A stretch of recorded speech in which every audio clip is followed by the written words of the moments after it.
Hello, folks, and thanks for listening. My guest today is Tony Mecia. Did I say that correctly? Yes. Awesome.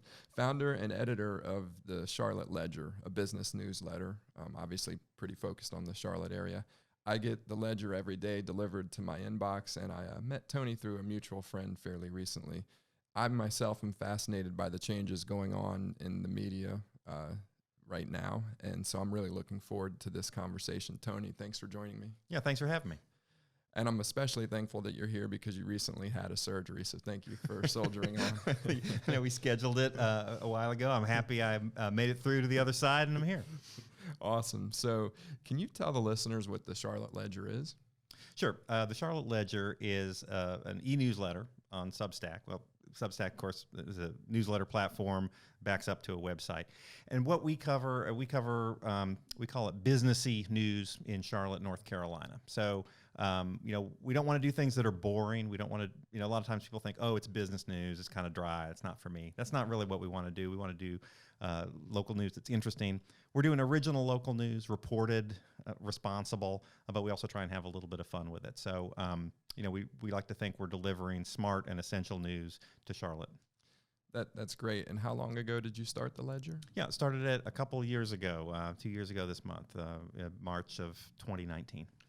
Awesome. And you mentioned Substack. I want to dig into that. I'm a tech guy. I'm really into platforms, and it's fascinating to me what they've created. So we will come back to that. But did you originally start off on Substack? Or? Yes, we've been on Substack for the entire time, for 2 years. And that's really, when I started, I don't know how far back you want to go here, but I started looking around. It made it very easy. My background is not in tech. My background is in journalism, and so for me, a typical way to start a publication like this would have been, you integrate MailChimp with WordPress and Stripe, and I don't really know how to do that. So, Substack was out there. They made it very easy. It's basically geared toward writers. You can just write, and they handle all the back end stuff. Yeah, one of my favorite newsletters is Stratechery. Are you familiar? Oh, sure. That's one of the big ones, yeah. Yeah. I've been subscribed to that for a while. I take it, though, that came out, that Stratechery came out before Substack. Do you know if Stratechery is on Substack? Or is the idea make it as easy as possible to build a media property such as a Stratechery? Yeah, I think Stratechery, I think was the inspiration for a lot of what you're seeing in the newsletter space. I mean, newsletters are kind of hot right now. Substack's gotten a lot of, and I know we'll get into this, Substack's gotten a lot of press the last few months, but it's been around for several years. But I think, even before that, you've seen a lot of newsletters nationally that have been doing really well. I mean, in the tech space, Stratechery sort of one of the big well-known ones, but then you see all these other ones too. You see Morning Brew, you see the Skim, you see the Hustle. A lot of these are oriented toward entrepreneurs or business-minded people. So I had sort of seen a lot of those that were out there. Those are all national, and I said, well, I wonder if we can do that on a local basis. Knowing that it doesn't scale the way a national publication would scale, but so that was sort of my thinking when I started it. And yeah, I think that probably was some of the thinking behind the starting of Substack too. Awesome. What was your background prior to starting the Ledger? Yeah, so my background was in journalism. I was with the Charlotte Observer for about 12 years, left there in 2009. I'd been a reporter or an editor there, mostly covering business in Charlotte. Left there in 2009, freelanced for about a decade or so. I was on the staff of a national publication covering business for a couple of years. It shut down in December of 2018. So I started looking around. I said, well, I guess I can go back to freelancing. But then I was looking around Charlotte, and I said, local news has gotten pretty weak in Charlotte. You've seen a big decline in metro newspapers, newspapers of all kinds, mostly. Obviously, a few national newspapers doing New York Times, Washington Post, Wall Street Journal, doing pretty well. But in cities the size of Charlotte, mid-sized city, there'd been a lot of cutbacks. You'd seen other cutbacks in media locally, and there were just many fewer boots on the ground, people covering things that are going on in their communities, even in a city like Charlotte, which, as you know, has been growing like gangbusters. Pretty much since its inception, but certainly in the last decade or two. So I just felt there's a lot going on in Charlotte that's not really getting covered. So maybe I could start something. Maybe I could sort of add some value. Maybe that people would be interested in, in another source of information. So I'm curious, was Charlotte Agenda around at the time that you started this? Had they already been successful, or? Yeah, I think Charlotte Agenda started in 2015, I believe. And maybe for your listeners who aren't familiar, I mean, it's digital publication focused on Charlotte, things going on in Charlotte. They do, traditionally a lot of sort of lifestyle coverage, best places to get oysters, best places to get street tacos, but they do It's a lot of news. It's almost an owner's manual for new Charlotteans, which is great because we have so many people coming to the city who need to figure out where all of those places are. Yeah, no, I mean, what they do, I mean, they do very well, and they've, then they do news. I mean, they do break news, and they've moved, I think, especially in the last couple of years, more toward that orientation. But they're digital first, really digital only. Really, I mean, it's they have a newsletter, Instagram, all that, website, very well designed, very attractive, very smooth, and they make it very easy for you to pay them if you're an advertiser, which which is really smart. And they've done a lot of good things. And we should mention they were recently acquired. I think I read $5 million by Axios, who has a handful of these throughout the country. Right. All kind of second tier cities like Charlotte, but growing cities that maybe are a little bit under the radar compared to an LA or a San Francisco or a New York. But I think, do you think that is going to be a growing trend? Because I think people see the power of local, but then trying to aggregate the local, or do you think that might be a one-off type of thing where Axios is trying to be local but everywhere? Yeah, no, I think there is an interest among national outlets to have that local connection, because I think they have seen over the last few years that, the New York Times, I mean, they have people spread all over the country, but they're mostly based in New York. But I think they see the value of having people who understand their communities, and that I think what you're seeing with Axios and Charlotte Agenda and some of its other properties in covering local news is that they like having those people in those cities, because they can spot trends a little bit sooner. They're coming out, they're telling you what the news is in that city every day, and I think they're able to sort of incorporate that a little bit more, and it gives them a little bit more currency, not just in Washington where Axios is based, but throughout the country. So I think you are going to see that. I think you're going to see a lot of national media kind of moving that direction. Maybe not necessarily acquiring media properties in smaller cities, but at least trying to figure out some way to have some sort of presence there. Yeah, maybe be a little more decentralized so that you get more of that local flavor. Yeah, exactly. I mean, I think, we saw that, after the 2016 election, there was a lot of hand-wringing in the media about why didn't we see that, Trump was going to win the election? And it's like, oh, well, is it because we're just sort of writing what we see in New York and Washington, and we don't have people on the ground in Michigan or Wisconsin or wherever? And I think there is a little bit of that realization. Excellent. So you were doing freelance. You had been with the Observer. Did you have frustrations with the industry that made you realize you needed to start the Ledger, or was it just being opportunistic, or what kind of inspired you to go that route? Yeah, I mean, part of it was seeing this decline, both in the numbers of local reporters, but then I also thought that the quality of what was out there. I mean, you just can't cover a city. When I was at the Observer, we had a newsroom of about 250 people. This is in the probably mid, 2005 or so. And now that newsroom, from my understanding, is closer to something like 30. So, I mean, the cutbacks have been dramatic. And it's not just Charlotte. This is going on all over the place as that industry changes. And newspapers try to figure out, okay, how do we manage at a time when people are getting a lot of their news digitally, and they're trying to make that transition. But it hasn't been easy. But I think that in cities like Charlotte, you see, they're just not able, the media is not able to cover things as robustly as it was before. So I just saw an opportunity there. At the same time, you did, I know we mentioned Charlotte Agenda. I mean, you have a rise of publications like that, and a lot of what they had focused on was sort of lifestyle coverage. But I just thought, doing actual, serious news, I thought there should be a market for that. I thought, because a lot of times people think, well, the decline of newspapers just kind of shows that people aren't really interested in local news as much. They're watching national news. They're seeing what's going on, in Washington or whatever. But I think that's that's not a correct diagnosis, because, if you look at the popularity of things like Nextdoor, and I think people are really tied to their communities, and they want to know what's going on in those communities. And I just sort of saw an opportunity to add to that. Now, a lot of times what you see is people want to do commentary. You see this nationally too. So, well, I'm going to start Substack or whatever, and I'm going to give my opinion, and that's fine. But we also need, before we do that, I think we need more facts, and I think we need more original reporting of what's actually going on, and people who are going to call a city council member, are going to call a business and say, what's up with that? And, and you see it driving around Charlotte. We're sort of business oriented, but, we get a lot of questions like, oh, there's a bulldozer, on this corner. What's going on there? And it's like, who else is going to answer that question? People want to know what's going in next to them. Is it an apartment complex? Is it a new restaurant? So they have to know what's going on with famous Charlotteans fighting with each other over their home views in Quail Hollow too.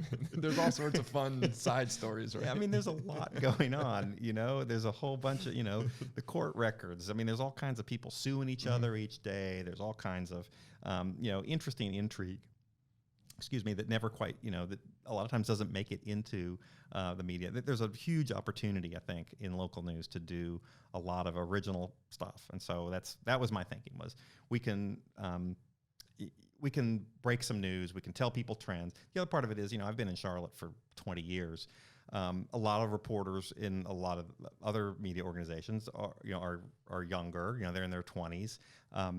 No problem with that. I was in my 20s at one point too, but it's nice to have some experience and to kind of know the city and have a point of view that is maybe a little more experienced and is a little more mature. And so our readers, they tend to skew a little bit older. We're not just, a lot of the big thing is, go after the millennials. What are they doing? Everybody wants to advertise to the millennials. Great. But there are a whole bunch of other people who are in their 40s. I'm 49 years old. I'm 44. Okay, there are people in their 40s and their 50s and their 60s who own homes, who are very interested in what's going on in town, and that just want more and better information. No, I think you're right. I'm real curious your perspective, because obviously you started this at a time when you could go to Substack. How different would it have been to create this business 10 years ago, 15 years ago in your mind? Yeah, it would have been a lot trickier, and I don't know that I would have done it, frankly. That's an important piece of it, and that's a good question. In that, technology has advanced to the point where you can basically have an off the shelf solution to just for people like me who don't have a tech background. But yeah, if I were starting this 10 years ago, and there were digital publications, that started in Charlotte 10 years ago, and they basically, you hire, a web designer and someone who can integrate all these different moving pieces. And, you spend, I think, probably a lot of your time managing that. And, the system's down at, 6 o'clock at night on a Saturday. I got to call the guy and get him to put it back up. I don't think, and nowadays I think it's a lot smoother.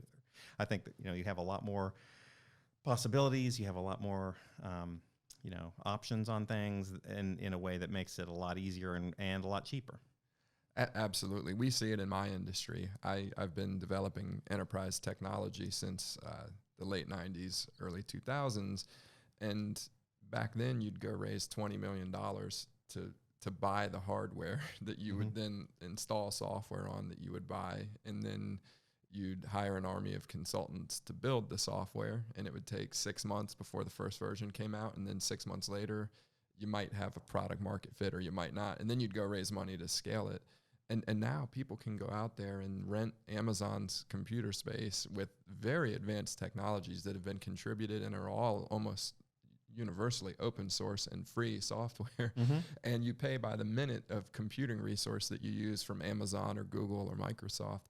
And you really can get to that first version of a product for $100,000, and it's coming down and down and down, even lower. And it's exciting to see that, because it creates opportunities for people like yourself, who in the past might have not been able to start their own newsletter because the overhead costs were so high, and you would have had to probably go raise some money to build that team that could support it. And this, to me, is the exact example of why they say software is eating the world, because it allows a Stratechery or a Charlotte Ledger to compete in a very meaningful way against these established players who have big newsrooms and big investments in technology. Yeah, and you know, the weird thing is, you know, they're also kind of burdened by the legacy systems that they have. You know, it's almost easier, I think, to start fresh. And I'll bet that a lot of media companies that are out there and have been there for a long time, you know, while they have things like, you know, institutional knowledge and a good brand and a legacy, but a lot of them think, well, gosh, it would be nice if I could just sort of have a clean start here, use modern technology.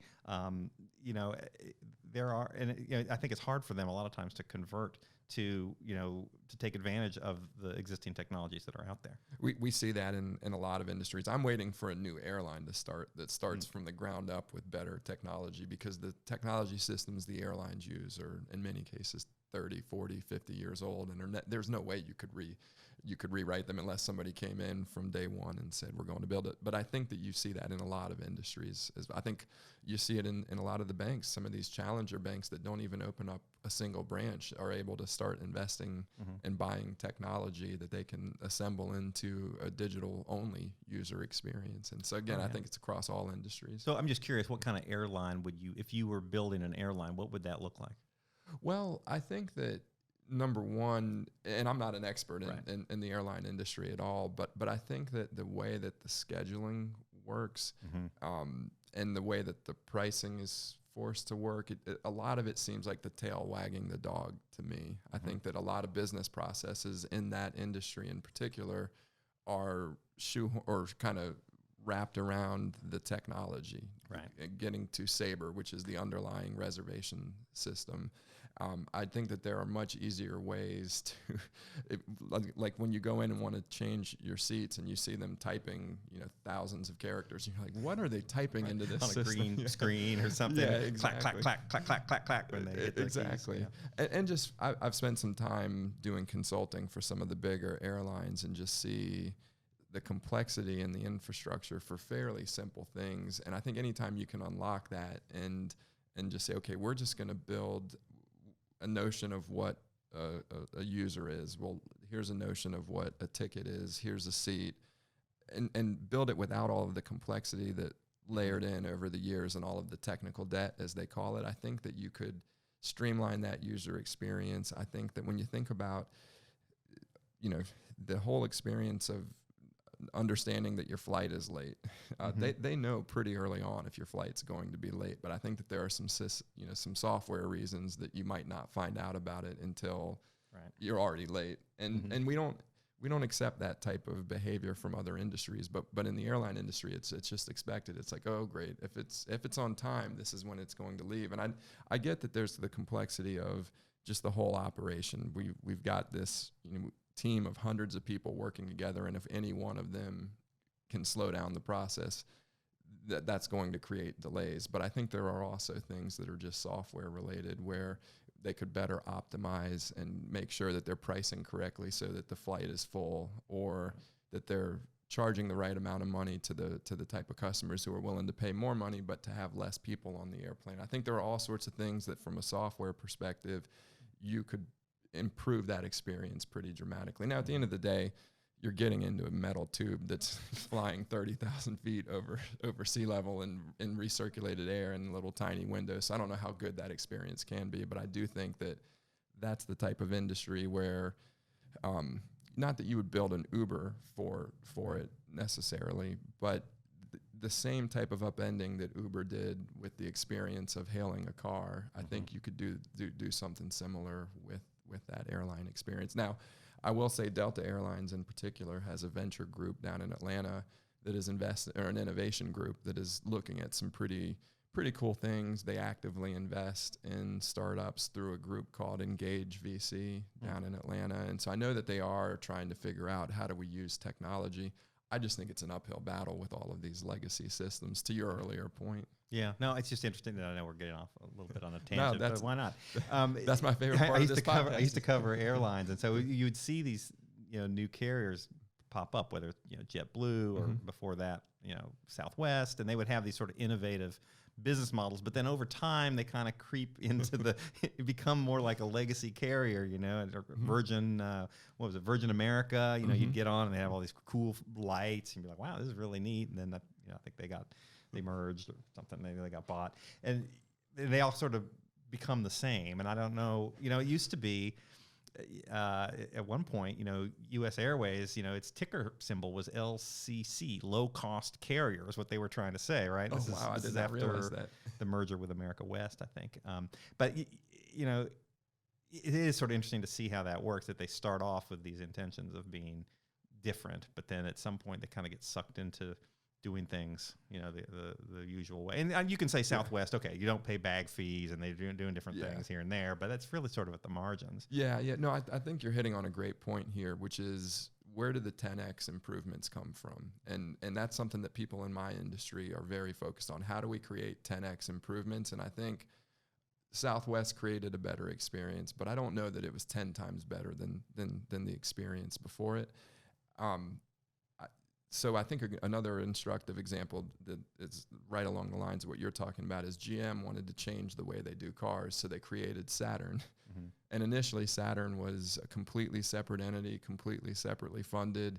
I personally didn't like the vehicles or think, but they did change. It was very different initially, and then they ended up rolling Saturn into GM, and now it's just part of GM. Whereas the 10X improvement is in a company like Tesla, who can go out there and say, we're just going to completely rethink the way that we do this. And eventually, if they do it correctly, we see, Tesla's worth more than GM and Ford and Chrysler combined. At least the last time I looked, it may be worth 10 times what they are combined at this point. But I guess one more point on airlines I think they would make is that they're so heavily regulated that, even after, 40 years after deregulation, that they still have all these regulations they got to comply with, and the FAA systems that they have to, link into are ancient, and so I think they would probably say they're hamstrung. But I think, on some of the things, as far as how do you blow up the model and make it more appealing to customers, there's probably, everybody kind of hates the airlines, right? But kind of wedged in. The guy next to you paid 5 times as much, or you paid 5 times as much as the guy next to you, depending on when you bought the ticket. There's a bunch of things that are not very consumer friendly. And I think airlines have sort of made the deal that they'll try to appear as consumer friendly as they can, but at the end of the day, they really want to just obviously, like any other company, they want to maximize the profit, and they would say I think, if they were being honest, that they've figured out a way to do that under their current systems. But yeah, you look at it from a consumer point of view, and I don't know if you polled people and said, oh, which airline out there is really consumer friendly and gives you an awesome experience. I don't know. I know those surveys exist, but I don't know what they would say. I couldn't think of a domestic airline that's differentiated itself. I will say that having flown Qantas a handful of times, having flown, what is the Japanese airline that I flew on? That customer experience was better. It was also more expensive, and they were longer haul flights, so I was on a bigger plane. But I do think there are some international carriers that I don't know why they do so much better of a job. I do feel like our international flights on domestic airlines are better than our own domestic flights. There must be some dynamic there that's causing that. Yeah, interesting. So I love going off on tangents, but I'll try to get back. Well, yeah, you sort of see the global view here. We're not just talking about a single industry or just single publication, but you see these threads going on throughout. And I know technology is sort of the one that kind of is the common denominator pretty much of everything. But just to sort of justify our tangent on that we're making connections to other industries. Absolutely. And I'm a lifelong technologist, so it's very self-serving of me to point out that the technology often enables these new business models, which is what's the most fascinating to me. I think your journalism is great. I read most of the articles that come in. But what's fascinating to me is the fact that you can go out there and create it and build a sustainable business model. Yeah, you just can. Anybody can kind of do that. So it's sort of the ultimate free market in a sense. It's like, okay, everybody, and it's sort of the promise of the internet, really, which is it's going to be democratizing. Everyone's going to have a voice. Everyone's going to have a chance to kind of have their say. And so we're just sort of out there trying to put out content that is just, frankly, better than other people's content, and hope that people gravitate to it and pay us for it, frankly. So was there a moment where you knew this was a sustainable business model before you started, or was it after did you start it and say, let me see how this works out, and then all of a sudden you say, oh wait, this is actually sustainable? How did that play out? The second part of what you said there. Yeah, I mean, I didn't really have an idea. It was one of those, I talked to a few people and they said, yeah, that could work. I don't know, just try it. And the advice I got was sort of, just try it, start writing. I talked to the Substack, founders, and they said, yeah, just start writing, sort of see how it goes. And so I approached it with that mentality that was sort of an experiment. And okay, I'm like, well, let's see how good a job I can do. Started writing 3 mornings a week, just sending it out, initially to friends. I didn't really know, like, is this something, it hadn't, that sort of model hadn't really been done, as far as I know, covering local business in an newsletter first, email platform, on a local level. So I didn't really know. I didn't really have any great model to follow or any sort of playbook that, guaranteed success. But I thought, well, okay, if I think I can do some quality journalism, I think people would like it. I think I can do something that's different, because that's kind of the key, is that if I'm just doing the same thing that everybody else is doing, there's not really a point. So there are a lot of things that can take our attention right now. Oh yeah. Not all of them are news. Well, it's an interesting time. Yeah, there's a lot that catches your attention. Definitely. But how do you, what do you need to do to get people's attention? So I thought it should work. But I frankly didn't really know at first. And then I just, kept growing, adding followers, adding subscribers, and it's been a fairly steady growth. And, a few months in, I said, well, okay, I guess people kind of like this. So I think it could be a thing. That's great. What has surprised you the most in starting this newsletter? The thing that's been really kind of fascinating that I've really enjoyed is, the old model is sort of, you write something and people read it. And it's really been more of, as it's grown, it's become more of, I don't want to quite say a community, but, it's really interesting to see, when someone signs up, we send them an email, says, hey, if you have any ideas or any tips, let us know. And that part has really taken off. So we're getting all kinds of people writing in saying, hey, you should check this out. Hey, you should it's like we have eyes and ears like all over town kind of a thing, where it's like, so really sort of, I guess I would say, to answer your question, the buy-in from people, that they feel that it's not just something that they're sitting there and consuming and then going on with their day, but they're saying, hey, I can give something back. I can contribute back. I can say, I can let someone know about something I'm seeing or something I have a question about. And so it's really that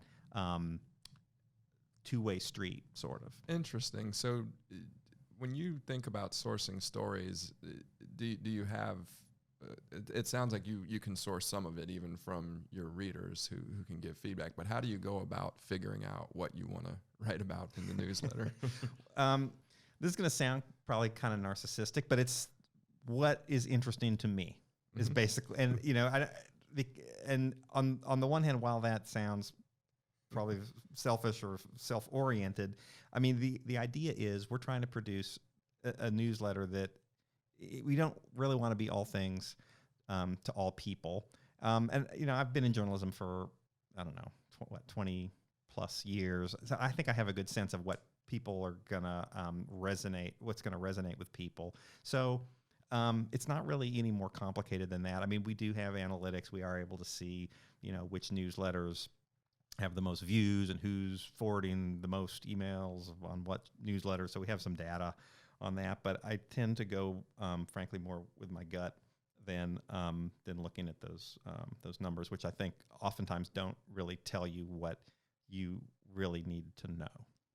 I think that makes a lot of sense. Have there been any specific stories you've broken that really changed the landscape for you, or that really generated 10 times the buzz that others would traditionally? Yeah, one of the ones early on, and I think you made reference to this earlier, was this property dispute at Quail Hollow. Quail Hollow is a big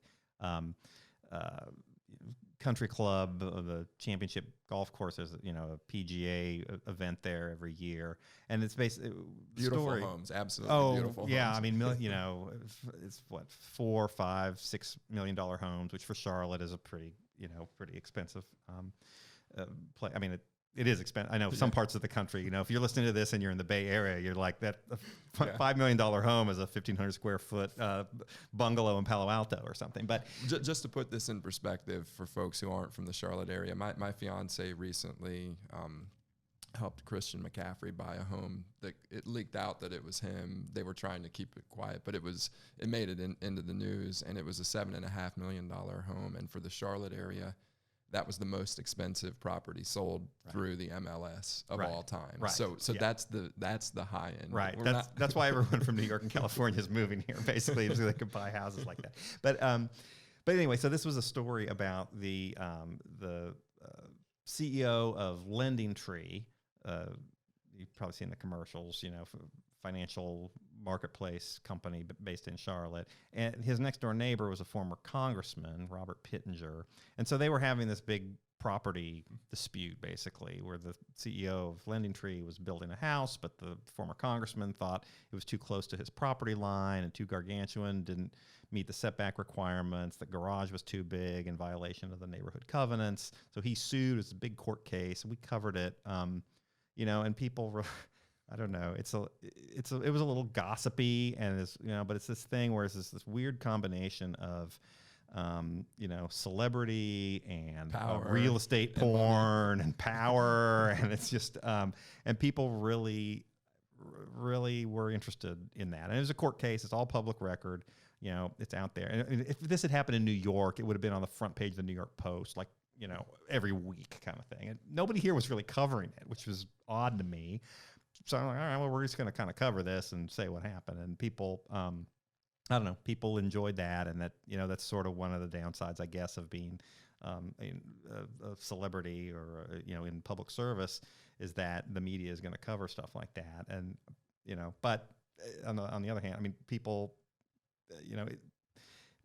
no other media was really covering that. And so that's an example of something that we were able to cover that people found interesting, that sort of, helped establish us. Although I will say, while we like to think, oh, okay, there are these big stories that kind of put you on the map, a lot of it is just sort of in journalism and this digital media. It's just day after day producing what I like to think is quality content. It's not like, oh, we did this one story and the number of subscribers tripled or something like that. It's still, I mean, it's just steady.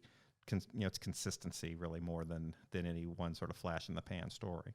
I think that's a very key point, is that it build the snowball slow and steady. And if you keep putting out good content, and I've seen it when we were talking earlier, this is a very small podcast, obviously, but I see it. If I put out, if I'm good about putting out one or two pieces of content every week, it just builds. And every time I put out new content, now I'm seeing at least twice as many downloads of other episodes every time I put out a new one. So if I get 150 or 200 listens on a podcast, I typically see at least double that of old podcasts. Now, are those the same listeners, or are those existing listeners who they get the notification because they're subscribed to it and they say, oh, let me check out a couple of other things?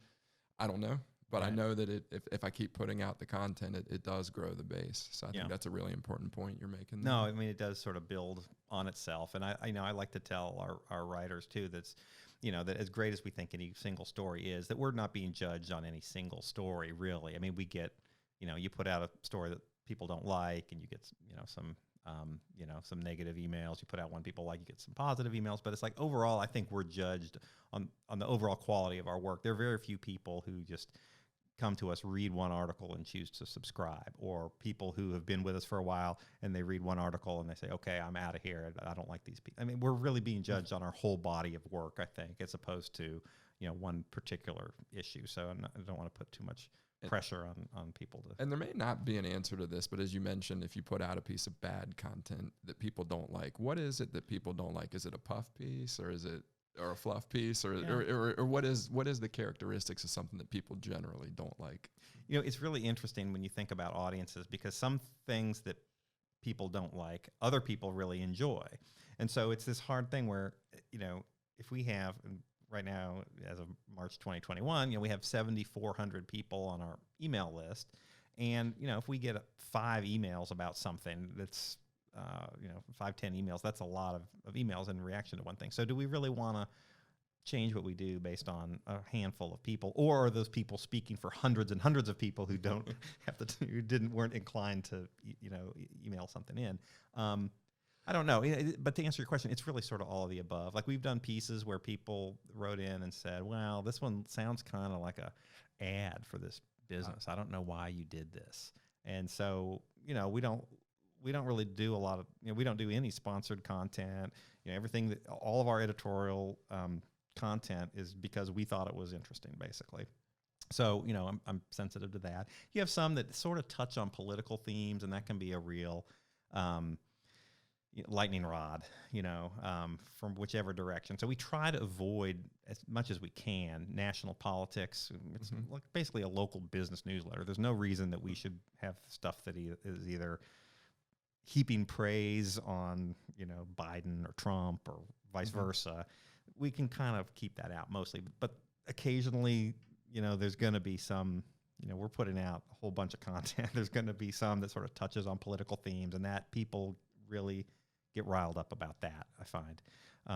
So we had something, I forget what it was. Oh, we had I think we had a piece that it talked about was at the Raptor Center where they have all these birds of prey, and that for Valentine's Day, they were doing some promotion where people could come in, donate money, and name a rat after whoever they wanted to, whether it's like an ex-boyfriend or a boss or something like that. And so the end of the article said something like, they say the Raptor Center says they've had a lot of people who have had named the rats after politicians. They wouldn't say who, but one name stands above the rest, or something like that. That's all it said. And we got several emails that were like, you shouldn't really do that. And, so, I don't know. I thought it was sort of fun. But anytime any politics is really, that's a hard, all you're going to do is piss people off. Yeah. Really, a lot of times you're going to piss off half the people. Yeah. So anyway, but it's all kinds of things. It's people who disagree with somebody's position on something, and we don't go completely down. I mean, we try to go as down the middle as we can, but we'll have opinion in there. We'll let people express opinions on things, and some people disagree with those opinions and want their opinion in there. So we try to be accommodating, but there's all kinds of things. People complain about all kinds of things, and that's okay. I mean, it's all right. A lot of times people think, oh my gosh, my feelings are hurt. Well, it shows they care. If they're writing in, they're engaged. Yeah. So it's actually not bad. I agree with that. I think engagement of any type is good. That's what you want. You want a discourse, and that means that people are going to disagree. Right. And I think that's just fine. So I'd like to go back to your business model. You're a paid subscription, and I like to think of this as like Netflix. I pay for access to content. I can get all the content I want out of Netflix or not. And there's no ads. Is this a good comparison, or does it break down for a reason that I'm not seeing? Or I think that's pretty close. I mean, with us, the value proposition is, we say if you want to know sort of what's going on in Charlotte, if you want, news and information and insights that you're not going to get anywhere else, that's relevant to you, that's delivered in a sort of clean, presentable way, then like anything else, I don't think it's unreasonable to say you should pay for that. The typical model in journalism is to be a more advertising-based model in which you're building up your number of viewers, but your customers are really the advertisers. Mm-hmm. And so your interests, as a business, your interests tend to lie with wherever your money is coming from. You want to, treat your customers. You want to, have a good relationship with your customers. In that advertising model, the readers are not your customers. They're sort of, I don't want to say they're people to be exploited, but you're selling to them. Either eyeballs, right? Either they're paying you or you're selling to them, one or the other. And so we're trying to do something a little different. A lot of journalism is now moving in this direction and seeing the wisdom of going towards a membership or a subscription model, at least for part of their revenue. So I think it is sort of, I mean, I don't want to say we're the Netflix of local news or anything like that, but the model is similar. And you're seeing a lot of subscription businesses, I think, sort of making that same, taking that same approach. Absolutely. So you hinted at it. So do you think that there are journalistic implications of subscription versus ad based? I do, and I probably not everybody agrees with me on this, but I do think that if your interests are aligned with your customers' interests, you can produce better journalism. That we exist every day to service our subscribers, the people and potential subscribers, and basically our readers, right? So we don't want to do anything that alienates the readers, although we'll always alienate some readers with something, as we just mentioned. But we're there to serve the interests of readers. We're not there to serve the interests of advertisers. So I think if your interests are aligned with your customers' interests, I think that's a really good place to be, because our only purpose in our content is not to do kind of content that is friendly to advertisers or that advertisers aren't going to find distasteful.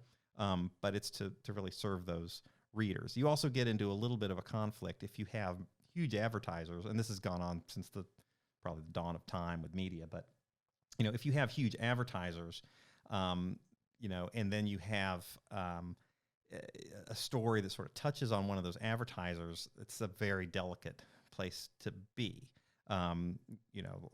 So we avoid most of that. And that's an interesting one, because in today's cancel culture, if Target is a big advertiser for you and enough people don't like something that you say, all they have to do is convince Target to drop you, and all of a sudden you're canceled, right? Whereas if they'd have to call every single subscriber and convince them that this is offensive. And they don't even know who they are. They don't have the list. We've got the list, So yes, I think that's right. I mean, it gives you a little bit more protection that basically our customer base is spread out among many different, subscribers, so that, even if we do, like we were talking about earlier, if we do something and, some subscribers don't like it, if other subscribers like it, then it's okay, and you were not really as much at the mercy of the the advertisers, and you saw a lot of this in after COVID hit, where a lot of that advertising for a few months dried up, and a lot of media were saying, "Gosh, all of our funding is drying up. We don't have any money," and they laid off journalists because they were very reliant on this advertising model, in which you have a relatively few number of advertisers, say, giving you a lot of money. We're not quite like that.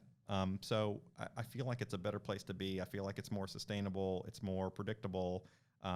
So I really like that model a lot in terms of the work that we can do, and sort of where our allegiances lie. So do you see downsides to the subscription model, or? Well, yeah, I mean, it's hard. It's hard to get people to pay you money, right? I mean, if you look at, and as we talked about earlier, there's a lot of competition for people's time. Surveys show that most people do not want to pay for local news. I think it's something like, polls say something like 16% of people will pay for local news. So that's, that's not, compared to, say, the percentage of people who will pay for groceries, that's pretty low, I mean, everyone's going to pay for groceries. And yes, we're not like a necessity the way that, groceries or medicine are. But yeah, and it's hard. I mean, it's hard to get people to give you their email address. A lot of people don't want to give you their email address because their inboxes are already full. People who give you their email address, you're giving them, under our model, we give them a little bit for free, and then everything else is pretty much, you have to be a paid subscriber. So, but a lot of people are fine with that, with getting what they get for free. So it is a challenge in that sense that, it's not, the pool of people who is willing to pay for local journalism that's sort of business related in Charlotte, North Carolina, it's not hundreds of millions of people. Okay? It's not Facebook's addressable market. No, it's not. But the flip side of that is, you don't really, because like we talked about earlier with the technology, the costs are so low. We're not paying people to go throw a paper on people's driveway. We don't really have huge overhead costs. We have 2 full-time people. Your costs are very low, and so you don't really need 100,000 people paying to subscribe.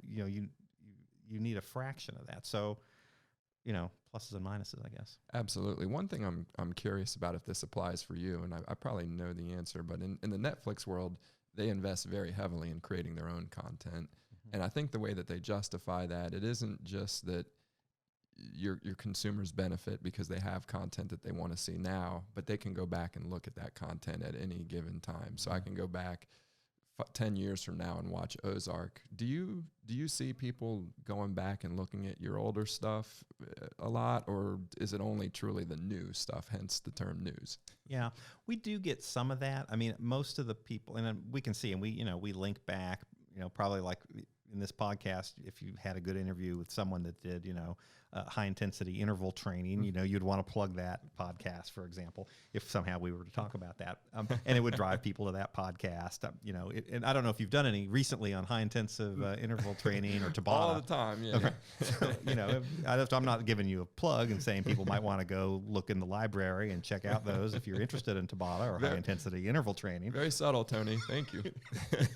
But so we do refer back to to previous articles, and there is some of that. But the difference is sort of between like a podcast like this and what we're producing is that what we are producing, it's sort of perishable. Most of the since we deal so heavily in news, and times change and circumstances change, it's sort of the shelf life is typically not very long. So we don't see a lot of that. And one of the things that we're going to be working on this year is to try and probably develop some content that is a little more evergreen, that is sort of more like along the lines of, an interview that's not going to, be outdated in a week or a month. And so,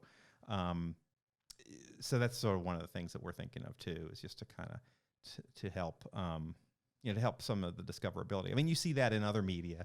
You see that in, I know we talked about Charlotte Agenda, bought by Axios and Axios Charlotte. I mean, they have these lists, right? Like the top 15 places to get street tacos. It's a new street taco place opens. Well, that's the top 16 places to get street tacos. And people, and you look at it and they've got a ton of views because people always want to know, I want some street tacos. And people are going back to that. So if you can create content like that and get people going back to it, there's a value, I think, in doing that and some of that evergreen content. That's interesting. I didn't even think about the fact that you could reuse that. A company that I helped start called Level, we own a research team. We call it Level Research. It came through an acquisition of a company called Paystream Advisors, and they sell, basically they'll go out and do research on a category of products and look at 3 vendors, and the vendors actually fund it so that they can use that research as their own marketing material. And there are quite a few reports that they just update it every year, right. and the buyers keep buying it because they want to see the updated version of it. So that's interesting that the agenda can do that with those lists, because I feel like those lists are always so easy to wrap my head around. They feel a little clickbaity to me because I know how easy it is to just click on one of those. Right. But my guess is that those are very engaging when you can say these are the top 10 teams of all time or the top 15 places to get street tacos. It makes it easy to wrap your head around it. Well, maybe we're getting down in the weeds, but there are also SEO advantages of doing that. If you were to Google best street tacos in Charlotte, I'm guessing that their list would be in that first page of results, and you go to that and you're like, oh, what is this? Oh, Charlotte, what else have they got? Well, what if I want to get some oysters, or what if I want to get some, pork buns or something like that, I mean, and then avocado then you've discovered it, right? You've stumbled into it. And so it's a discovery tool, I think. So very cool.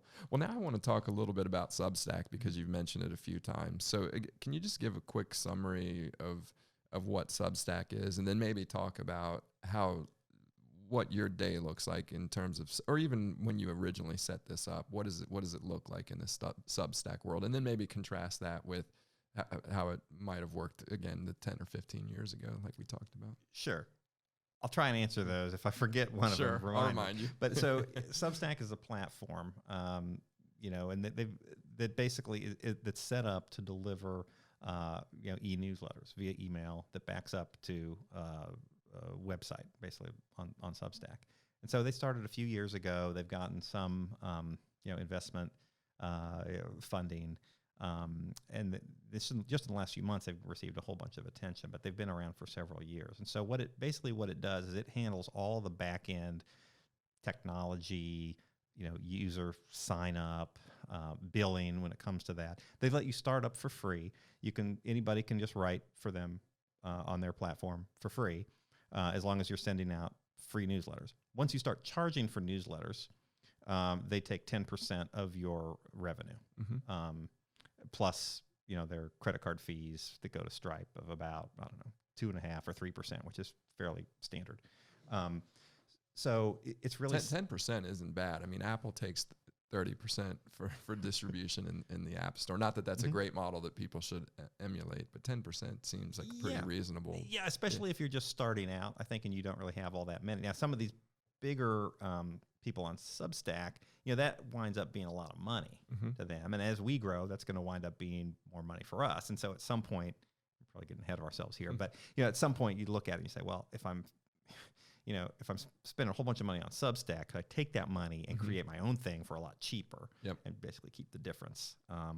So at some point, maybe that's maybe we figure that out at some point. But anyway, so it's a platform that allows you to send e-newsletters. Very easy to use. It's kind of like a blog in the sense that you just go in. It has a platform you can type. You can do several formatting things, but it doesn't let you get too wild on the formatting.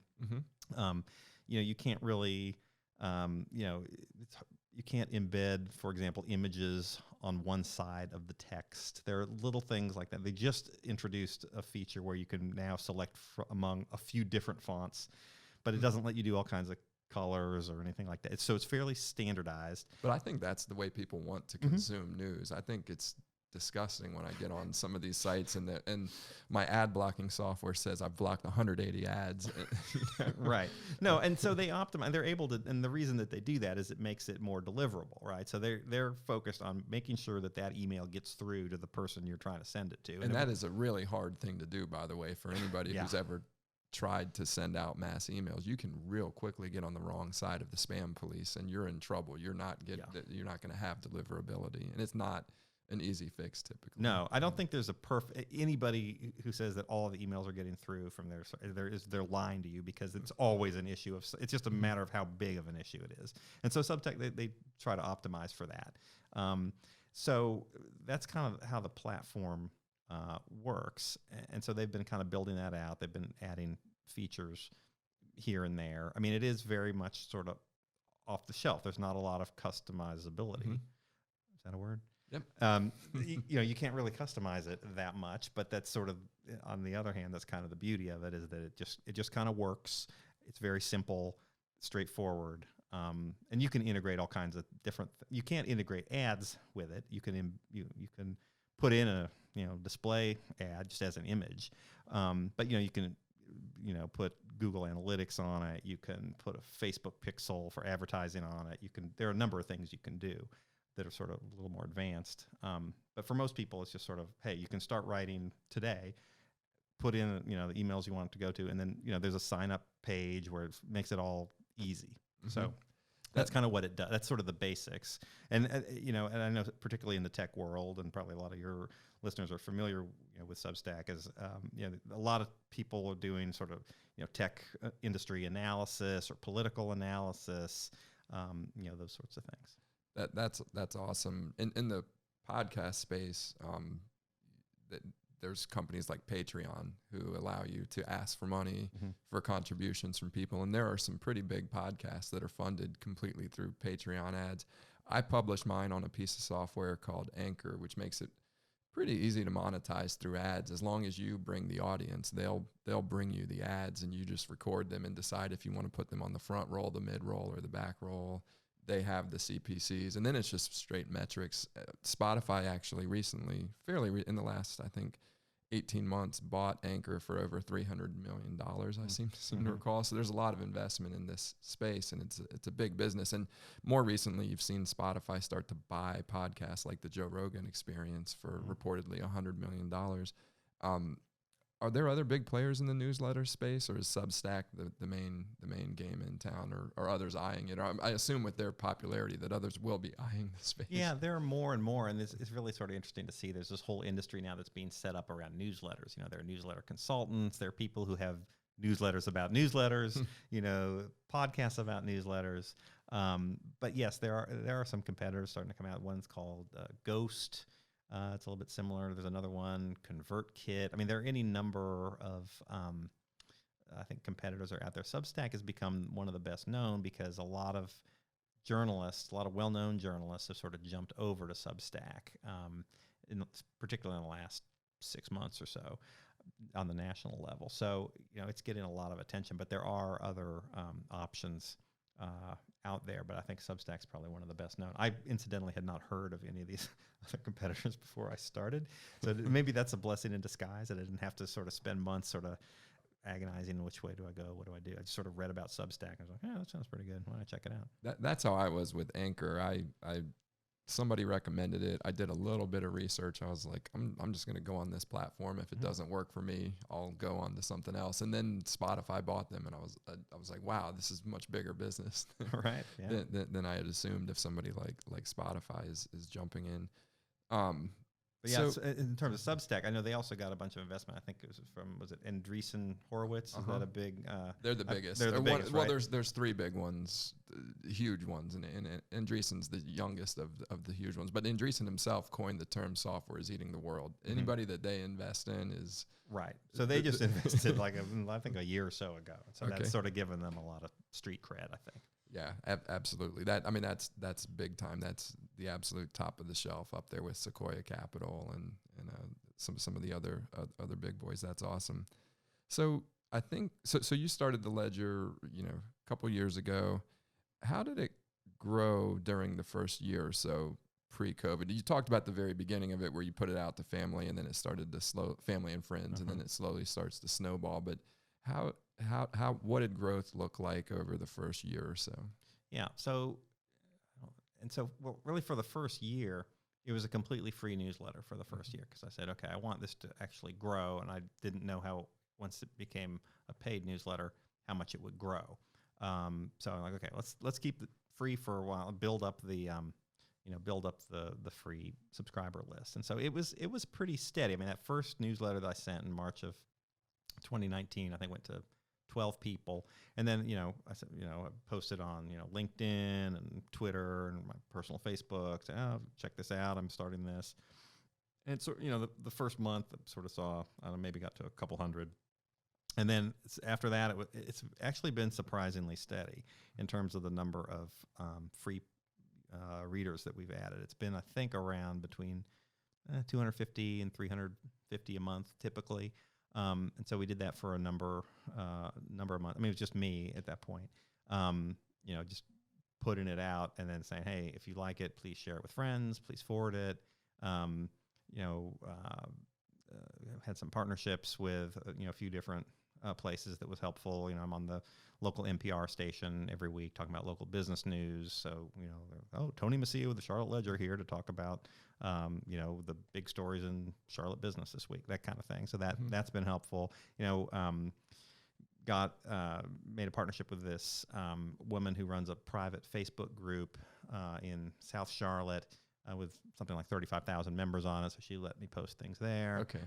So it's a number of different things. I'm putting stuff out on Twitter. Charlotte Twitter isn't really that big. I don't really know how helpful that's been, but it's, every little bit kind of helps, I think. So it was pretty steady growth for that first year. And then a year in, I said, okay, well, we haven't had any revenue here for a year. So let's... but let's point out that 1 year in is March of 2020. So Yes, it's March of 2020. It was really late February, early March. I said, okay, let's we're going to start going to paid. We're going to have posts that are available only to paying subscribers. And there was the same sort of dynamic there that I saw a year earlier, where you had this initial rush of people, and I'd had people saying, "Let me know when you start charging. Love what you're doing," that kind of thing. Now, obviously, most people didn't. Like I said, the numbers of people who will actually pay tends to be fairly small. But we had an initial rush in March. And then April, this is when the world is starting to lock down. Basically, my first paid post was March 11th of 2020, and I think everything started shutting down. I think that night, basically. So that was the NBA, and the NBA. I think was that night, and then 2 days later they closed the schools, and Tom Hanks announces that he's got it. Had COVID positive, and it was crazy.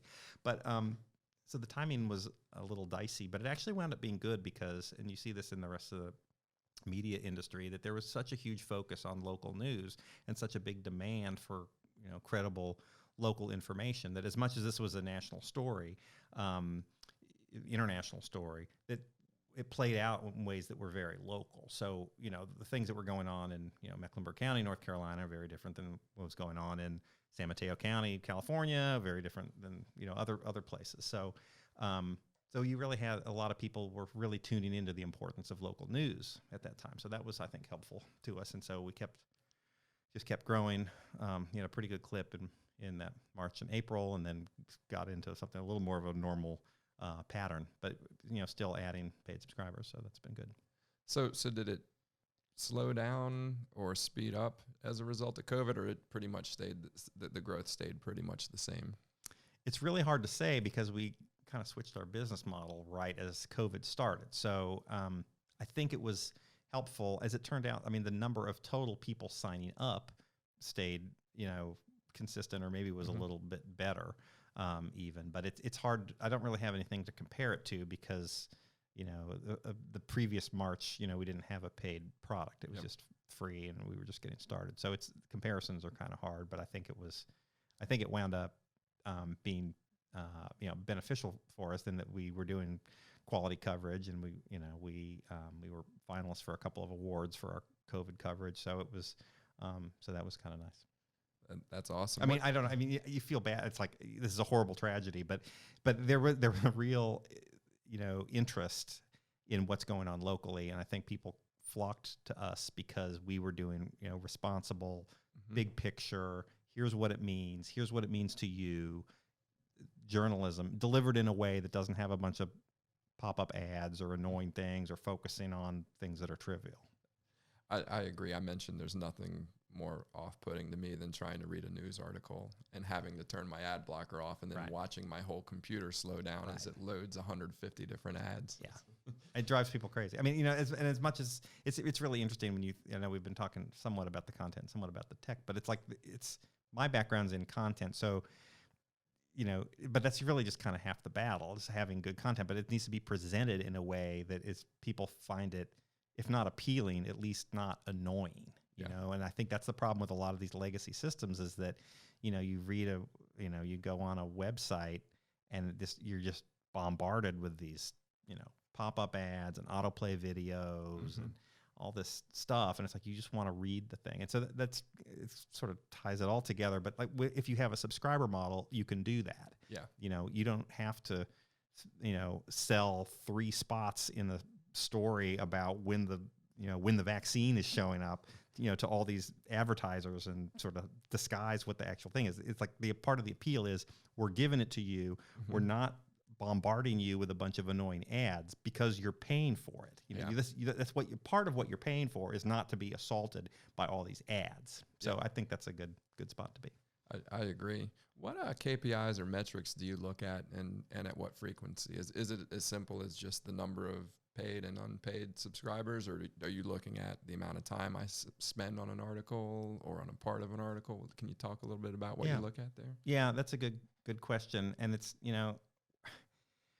and I don't know if you see this in a lot of other industries too, but I just feel like a lot of times, we have a lot of information and we have a lot of metrics, but they don't always tell you exactly what you want to know. Some of them are just vanity metrics, honestly. Well, yeah, that's probably true. And so, I mean, the metrics on a newsletter are different than they are for a website because you can't really measure it the same because obviously you're sending something out by email. And so, how do you there's not a website people are going to where you can see, oh, I got a hit on this. Like we have people ask us, oh, how many unique visitors do you get a month? And I said, I don't really know.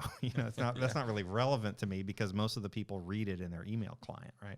So there are a number of things that we get, and Substack provides some analytics, although some people complain that Substack doesn't provide enough analytics. I'm fine with what they provide.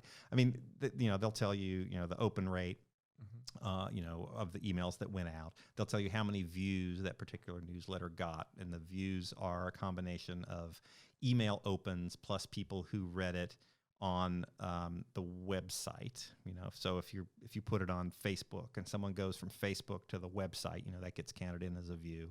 Mm-hmm. If someone forwards that email to a friend and that friend opens it, that gets counted as an open. So that's in that number 2. So you can kind of see, you can sometimes see some patterns there. We don't like to sort of make it the be all end all. I think that's been a real negative in journalism, was where people are trying to get as many clicks and as many eyeballs on things as possible. So they write stories about, sharks, feeding frenzy on the Outer Banks, or Bigfoot sightings or whatever, because they know that people click on those. So we don't try to live and die by that. We just, so we sort of just kind of, like I said earlier, sort of use our gut on what to cover. And there are a number of metrics. We can see how many people, how many people are signing up for our free newsletter every day. We can see how many people are converting and paying for the paid version of the newsletter. We can see what people are clicking on, and it's fairly, I don't know how, maybe tech people know this, but, the data that you get, you can get a lot of data about what people are opening, what people are clicking on. I could go in and I could see, for example, what exactly which newsletters you opened, what you clicked on in those newsletters.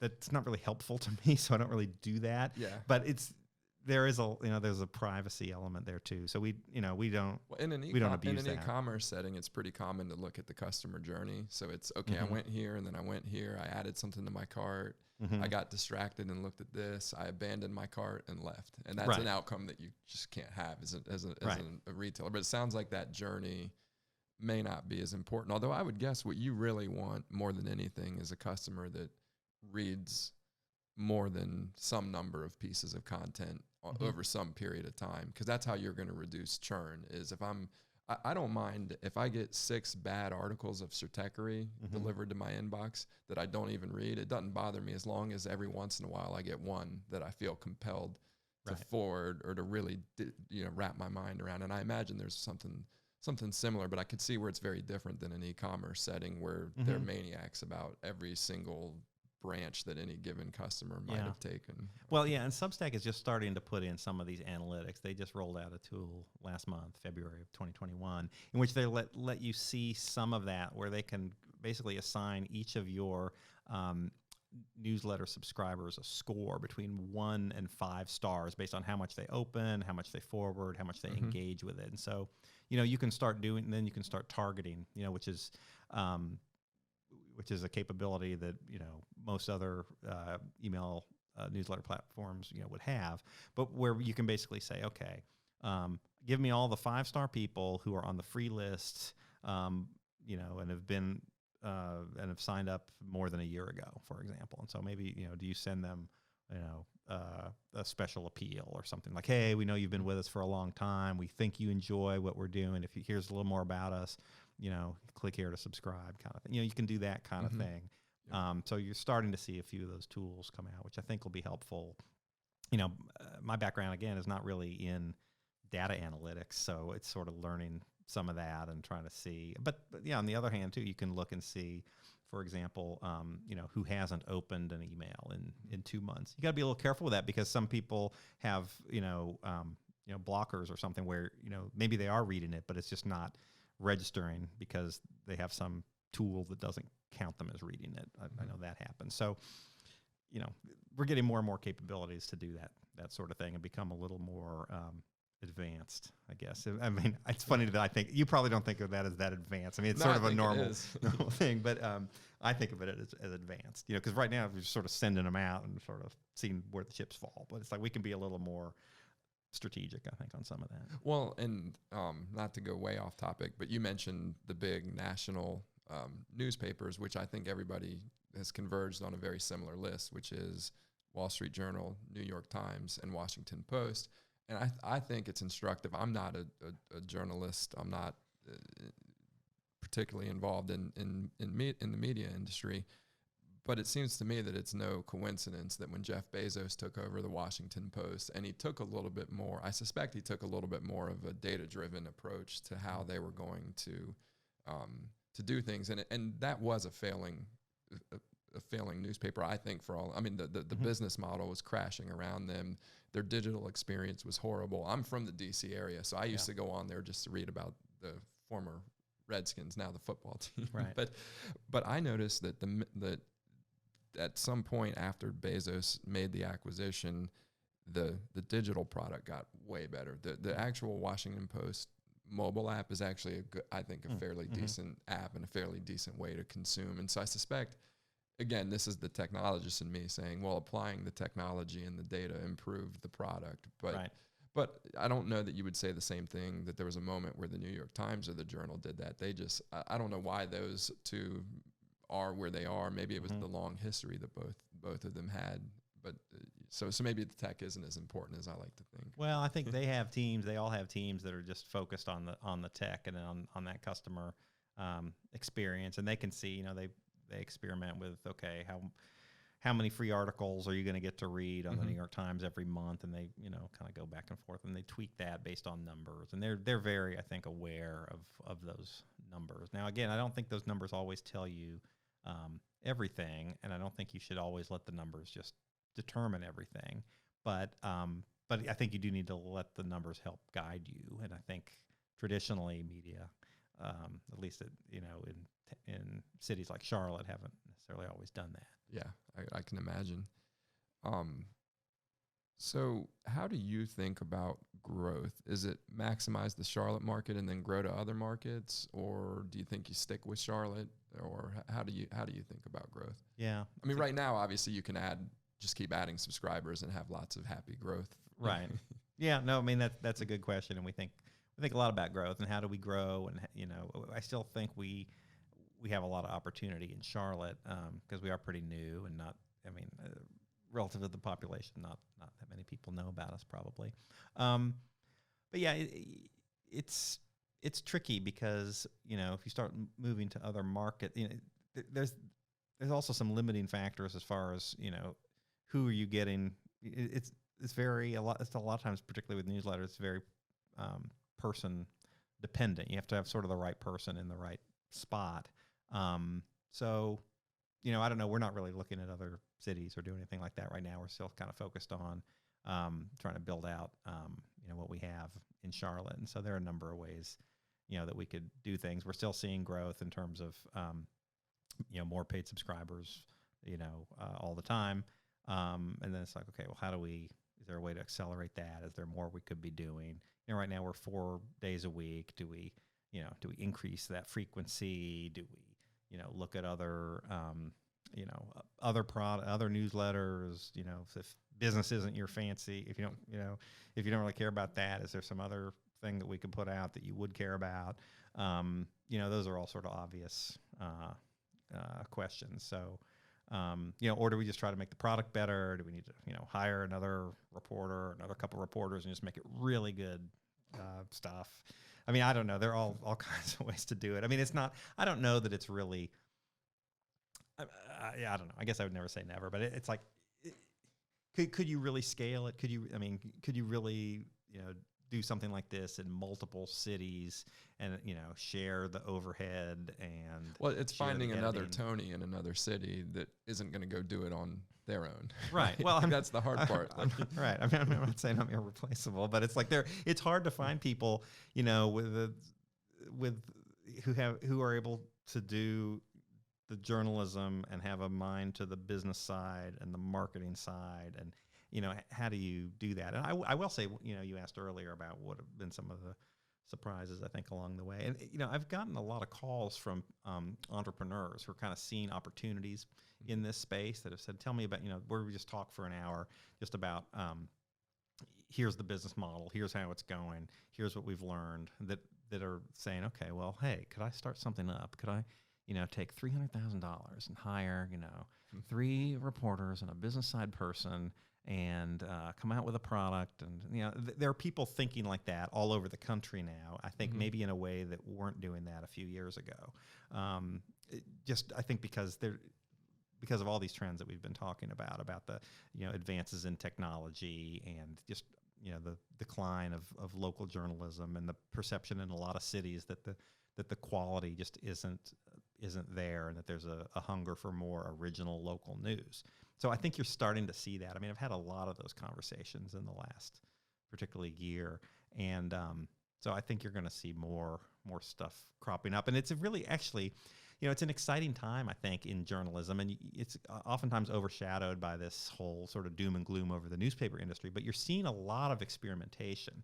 You're seeing a lot of different models come up in a lot of different cities. People trying new things, and maybe it doesn't replace, the metro newspapers of old. But then again, they were basically monopolies that got completely disrupted. And so now I think we were in a period where there was a lot of decline, a lot of doom and gloom. But now you're starting to see, I think, some exciting experiments sort of popping up. And I think it's going to be really exciting to see, I think, in the next few years where all that goes.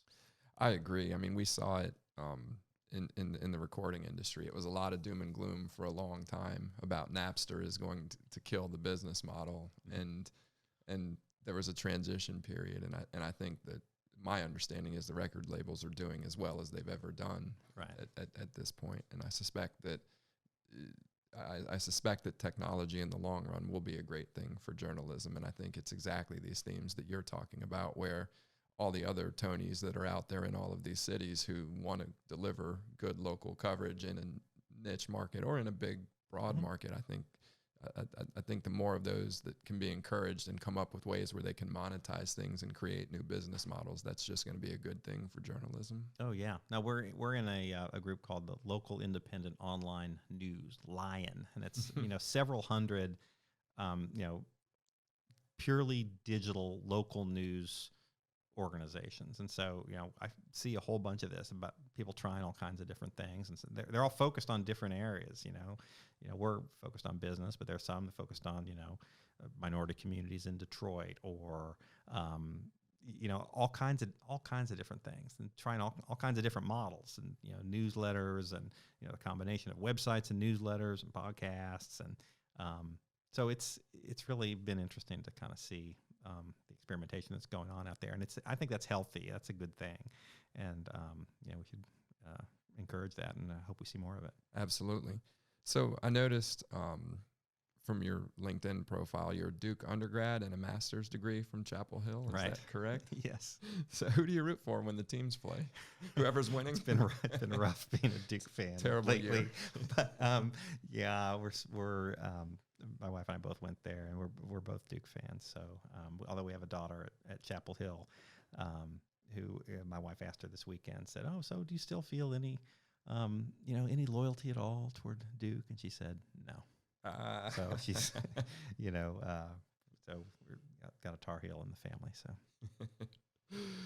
I never appreciated the rivalry between the two until I started traveling to Charlotte, and I went out on a Tuesday or Wednesday night when the Duke Chapel Hill game was on. And I mean, I knew it was an important rivalry and it was a national rivalry, but I think the just how important that rivalry is to some fans, I didn't really appreciate it until I moved down here. Oh yeah. No, I mean, I can imagine going out to I don't like watching in bars anymore, because I did that when I was younger, and it's too stressful, and there are Tar Heel fans everywhere, unfortunately. So, if you win, it's great, but I prefer to watch at home now usually. Absolutely. Well, look, Tony, this has been great. Thank you for joining me, and I wish you continued success. Well, thanks. Sure. It's been fun. I enjoyed the conversation. Thanks a lot. All right. Take care. Okay.